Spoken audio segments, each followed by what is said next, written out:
ফুলতলা হচ্ছে গড়াই নদীর পাড়ে কয়া এবং রায়ডাঙ্গার মাঝখানে একটি গ্রাম।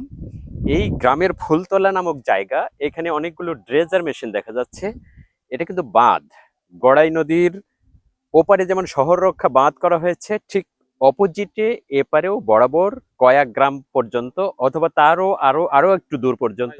এবং নদী খনন করে প্রচুর বালি বাঁধের এপাশে যেটা ফেলা হয়েছিল, সেই বালিটা নির্বিচারে এভাবে অনেক বড় গভীর, মনে হয় 30 ফিটের মতো গভীর হবে এটি, ওপাশেও প্রায় 30 ফিটের মতো গভীর হবে। এই গভীর করে এভাবে বাঁধের গোড়া থেকে বালি এভাবে মাটি সরিয়ে নেওয়া হচ্ছে। ওই যে যেটা কাশবন দেখা যাচ্ছে, ওইটাই হলো মূল বাঁধ। অবৈধ বালি বিক্রি যারা করে, মাটি বিক্রি যারা করে, একটি চক্র। কয়া এবং রায়ডাঙ্গার মাঝখানে যে ফুলতলা, এই ফুলতলা থেকে তারা কিন্তু রীতিমতো ড্রেজার মেশিন এবং অন্যান্য যন্ত্রপাতি দিয়ে ট্রাকে করে প্রতিনিয়ত এখানকার এই মাটিগুলো বালিগুলো কেটে অবৈধভাবে বিক্রি করে দিচ্ছে। বাঁধের জন্য কতটা ঝুঁকিপূর্ণ হতে পারে এটি। এখন তো বর্ষার মৌসুম, পানি বাড়ছে নদীতে। নদী যখন ভরো ভরো হয়ে যাবে, পুরোপুরি যখন ভরে যাবে, তখন এই পানির যে চাপ, এখান থেকে যেভাবে মাটি বা বালি সরিয়ে নেওয়া হচ্ছে, বাঁধটা কত দুর্বল হয়ে গেল। এই বাঁধ কি ঠিক থাকবে? তখন কি এই বাঁধটি ভেঙে পুরো গ্রামটা প্লাবিত হয়ে যাবে না? এইখানে এই কয়া এবং রায়ডাঙ্গার মাঝখানে যে ফুলতলা নামক জায়গা, এই জায়গা থেকে যারা এই অবৈধ বালির ব্যবসা করছে, বাঁধের মাটি বাঁধের বালি কেটে বিক্রি করে দিচ্ছে, সরকারের সংশ্লিষ্ট বিভাগ কি করে? তারা কি এটা দেখে না?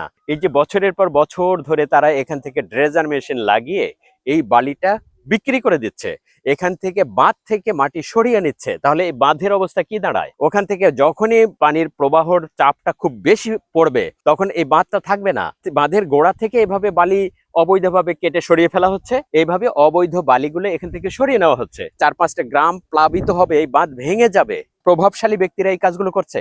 মানুষ এটা জানতে চায় যে এই অবৈধ ব্যবসা, বালির ব্যবসা, মাটির ব্যবসা আর কতদিন থাকবে? এর কোনো টেন্ডারও হবার কথা নয়, কারণ এটা বাঁধের জমি, বাঁধের বালি, এটা কোনোভাবেই সরানো যায় না। প্রভাবশালী মহল তারা ড্রেজার মেশিন এনে, অনেকগুলো মেশিনারি এনে, অনেক যন্ত্রপাতি এনে তারা এই বালিগুলো প্রতিনিয়ত সরাচ্ছে এবং কোটি কোটি টাকা তারা এখান থেকে কামিয়ে নিচ্ছে। মাত্র 1 বছর আগে আওয়ামী লীগের আতা, হানিফ, রবিউল হাজি, আসগার আলী, এরা যে কাজটি করত, অবৈধ বালি বিক্রি করে, মাটি বিক্রি করে তারা যে কোটি কোটি টাকার সম্পদের মালিক হয়েছিল, তারা যে 8-10 তলা করে বিল্ডিং তুলেছিল, এখন তো তারা নাই। এই কাজগুলো তাহলে কারা করছে? হাত বদল হয়েছে। এই কাজগুলো কারা করছে? 8 জুলাই 2025 সকালবেলা আমি এসে এই ভিডিওটা ধারণ করছি। তাহলে এই কাজগুলো এখন কারা করছে? তদন্ত হওয়া দরকার, এটা বের করা দরকার, এবং এই অবৈধ মানুষগুলোর অবৈধ ব্যবসাগুলোকে প্রতিহত করা দরকার। বালি উত্তোলনের পাইপ সেট করার জন্য এখানে পুরো বাঁধটা কিন্তু ভেঙে দেওয়া হয়েছে। এখানে বালির বস্তা ওপাশে আছে, থরে থরে সাজানো, ওপাশেও আছে, কিন্তু এইখানে একটা রাস্তা তৈরি করার জন্য এই বাঁধটা পুরো ভেঙে দিয়েছে। অনেক গভীর করে বাঁধটি ভেঙে দিয়ে একটা রাস্তা তৈরি করে নিয়েছে। যখন বন্যা হবে তখন ঠিক এই দিক দিয়ে পানিটা ঢুকবে এবং পুরো বাঁধটা তখন বালির বাঁধের মতো ধসে পড়বে।